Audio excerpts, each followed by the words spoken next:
Conforme prometido, vamos dar uma espiada agora no que existe de perigo para Trump em termos dos limites impostos ou mantidos como são hoje por parte da Suprema Corte Americana. A situação parece complicada. A Suprema Corte Americana está julgando exatamente o poder do presidente. O caso é se ele pode ou não impor tarifas fazendo uso dos instrumentos legais aos quais ele recorreu para fazer o que ele está fazendo. Elas têm sido, essas peças de legislação, a principal ferramenta dele. Mas o que está mesmo em jogo são os limites entre legislativo, até aqui tradicionalmente responsável por impor taxação ou tarifas, e o executivo, com os poderes que o Trump tem. Confira. O primeiro dia de análise das medidas terminou com alguns dos juízes sugerindo que Trump pode ter extrapolado a autoridade presidencial com a sua política econômica. 3 membros da maioria conservadora da corte questionaram o uso por parte de Trump de uma lei de poderes emergenciais para arrecadar dezenas de bilhões de dólares em tarifas. John Roberts, presidente da Suprema Corte, reafirmou o poder central do Congresso para aplicar tarifas e sugeriu que a previsão de que a lei seja usada para regular o comércio exterior pode não ser interpretada ao ponto de incluir tarifas entre as regulações possíveis. As empresas americanas que contestam as tarifas apontam que são elas, e não as companhias que exportam aos Estados Unidos, que acabam arcando com as taxações. Já o governo Trump defende que as tarifas se justificam diante de uma emergência nacional pelos sucessivos déficits comerciais do país. O governo americano teme um desfecho desfavorável na Suprema Corte devido a possíveis reembolsos. De acordo com dados de setembro da alfândega, já foram arrecadados cerca de 90 bilhões de dólares com as tarifas do Dia da Libertação. Nesta quarta-feira, o shutdown do governo americano entrou em seu 36º dia. Assim, a atual paralisação orçamentária se transformou na mais longa da história do país. O governo está impedido de realizar gastos não obrigatórios em meio a um impasse entre democratas e republicanos no Congresso.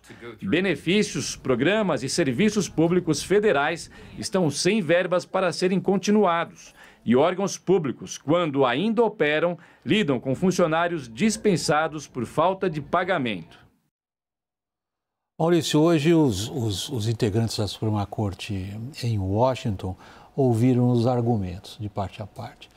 E a julgar pelas perguntas feitas pelos juízes, eles pareciam muito céticos quanto aos argumentos que os representantes do governo, os representantes de Trump, apresentaram para justificar o uso desses instrumentos legais para impor tarifas. Isso sugere que ele pode perder, Trump? Ô William, deixa eu dar um passo atrás e explicar como é que essa Casa Branca opera, né? Geralmente, essas respostas de tarifas, elas teriam que ocorrer devido a alguma reação de um contexto ou de uma situação emergencial, uma situação de segurança nacional. São várias as possibilidades tarifárias que são apresentadas. Só que essa Casa Branca opera de maneira contrária. O Trump ele tem uma vontade, ele tem um desejo, e aí eles tentam adaptar o desejo dele, a demanda dele, ao que está disponível do arcabouço jurídico. Então, na verdade, eles invertem o processo. E isso, obviamente, está sendo contestado agora, nesse momento. Eu conversei, William, com dois lados, tá? Eu conversei com a Casa Branca, minhas fontes lá dizem que, independente do resultado da Suprema Corte, eles já estão trabalhando alternativas para que as tarifas continuem sendo um mecanismo de negociação do Trump, que, segundo eles, é um mecanismo fundamental de política econômica desse governo. Então, eles estão trabalhando em alternativas. Também conversei com alguns colegas que são especialistas em direito constitucional aqui na universidade, e o que eu ouvi foi que, baseado nos argumentos apresentados hoje, William, dificilmente a Suprema Corte vai deixar alguma janela para a Casa Branca arbitrar. O que eu quero dizer com isso? Eles não vão deixar, o Trump pode mexer com tarifas emergenciais, mas não pode com tarifas de segurança nacional ou vice-versa. Eles acreditam aqui, os especialistas aqui que eu ouvi, que vai ter uma decisão se ele pode ou não operar praticamente binária. E entre nós aqui seria uma enorme derrota para a Casa Branca. Do ponto de vista financeiro, se fala inclusive de reembolso dos valores que foram pagos, mas acima de tudo, William, mostra um grau de imprevisibilidade, um risco jurídico enorme por essa gestão das tarifas. Ou seja, a gente está entrando num terreno bastante complexo, mas que eu falei, do lado da Casa Branca existe um otimismo que tudo é possível, e do lado dos especialistas dizem que isso pode ser uma grande derrota jurídica para o presidente. Parece quase uma discussão, aquelas famosas da igreja em séculos passados, Lorival, porque primeiro eles vão definir o que é tarifa e o que é imposto. Parece uma bobagem, mas está no centro dessa discussão, porque se é imposto, o presidente americano não tem essa delegação. Se uma tarifa não é imposto, aí sim. Afinal, quem ganha essa discussão? Pois é, essa foi a declaração do presidente da Corte Suprema, o John Roberts, que é muito conservador, né? E ele disse ao advogado-geral da União, vamos usar o termo americano, né? O advogado do governo Trump, John Sauer, exatamente isso. Abre aspas, a imposição de impostos sobre americanos. Ele disse que as tarifas são a imposição de impostos sobre americanos, e esse sempre foi o poder mais importante do Congresso, do core power of Congress. É interessante porque essa Suprema Corte, que tem uma maioria de 6 conservadores contra 3 liberais, dos quais dos 6 conservadores, 3 foram nomeados pelo Trump no primeiro mandato dele.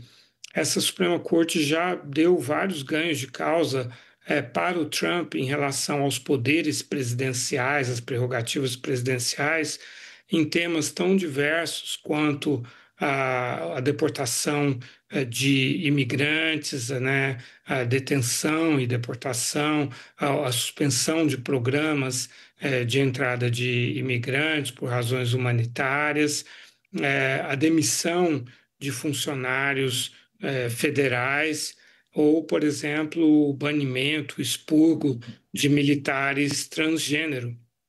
Mas quando entra nessa questão do imposto, né, essa é uma questão realmente central na concepção da sociedade americana, né, de que colocar impostos tem de ser uma decisão do Congresso e não do presidente. Então, por isso há realmente, aparentemente, de acordo com o que a gente ouviu hoje nessa audiência de 2 horas e meia, que estava prevista para ter apenas 1 hora e 20 minutos, questionamentos muito firmes tanto de conservadores quanto de liberais, dos juízes, contra essas medidas. E aí o Scott Bessent, secretário do Tesouro, diz, não, nós vamos ganhar, porque a gente está deixando claro que com essas tarifas, depois a gente vai poder arrecadar muito e poder cortar impostos, porque vai haver mais indústrias, mais produção nos Estados Unidos que vão pagar mais impostos, e aí haverá mais arrecadação e corte de impostos. Convenhamos, é difícil para um juiz da Corte Suprema, né, mudar a sua visão sobre os poderes presidenciais com base numa aposta econômica que não necessariamente vai se materializar no futuro, né? Fora que o argumento é muito ruim para ele mesmo, né? Porque se os juízes estão discutindo se as tarifas são uma questão regulatória ou uma questão tributária, o que o Bessent disse é que ela é arrecadatória, portanto tributária. Portanto, ele está destruindo o próprio argumento. Agora, há um outro ponto que eu estou realmente interessado em saber o que os seus colegas de universidade, da área acadêmica, da área constitucional americana, têm a dizer sobre essa decisão que está na frente da Suprema Corte americana. Olhando pelo outro lado, no fundo ela está querendo dizer para o Congresso, a partir do que até aqui a gente está interpretando, certo, Maurício? Ela está dizendo o seguinte, o Congresso tem que ter limites nos poderes que ele confere. Isso é uma discussão super forte nos meios conservadores americanos. Eles estão dizendo o seguinte, o Congresso não pode delegar o que é dele, simplesmente como ele vem fazendo. Então, em boa medida, o que está na frente da Suprema Corte americana é decidir para os dois lados o que cada um pode. Totalmente. Inclusive, é exatamente isso que os especialistas aqui me falaram, né? Que é justamente criar essa fronteira de decisão entre os dois lados. E aí, uma coisa que sempre dizem aqui, William, que justamente, né, a Constituição americana, no princípio dela, ela é uma Constituição muito ampla, né, do ponto de vista legal, ela não entra em detalhes, ela não é minimalista, né, ela não é intervencionista, como a palavra que eles usam aqui.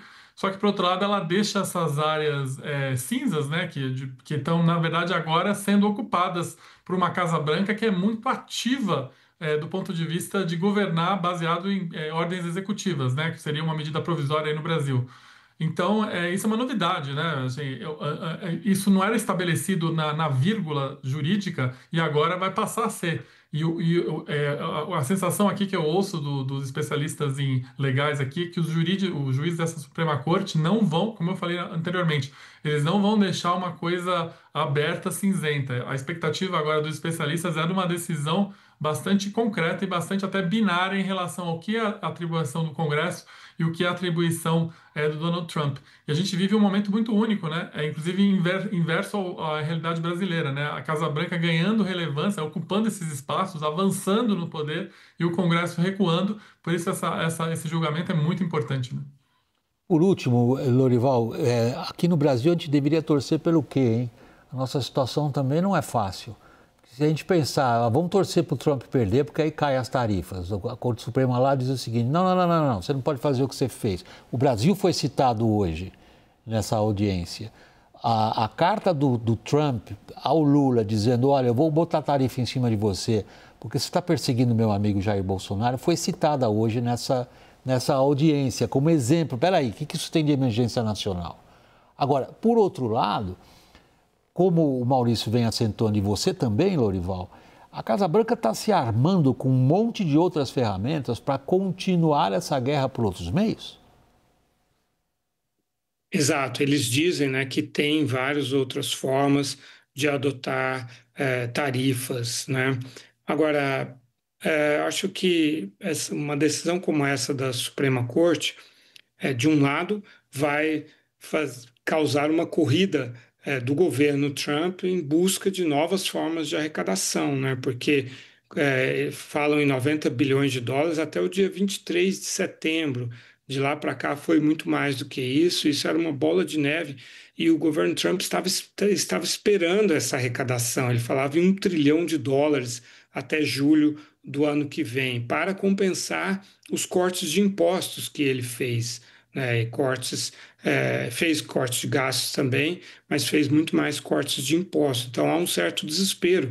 E além disso, isso é absolutamente central na proposta do Trump de reshoring, né? De levar de volta a indústria para os Estados Unidos. Então, com certeza, eles vão sair por aí catando outras leis, outros mecanismos para impor tarifas. Mas eu acho que a gente deve torcer, sim, respondendo, para o Brasil é bom uma decisão como essa da Suprema Corte de derrubar o uso dessa lei emergencial para as tarifas, porque isso reduz o leverage, né? Reduz o poder de negociação do governo americano diante do Brasil, né? Que está começando as negociações agora, e aí essa decisão da Suprema Corte balançaria muito o poder, a estabilidade das decisões do Donald Trump. Então, nesse sentido, seria altamente positivo para o Brasil.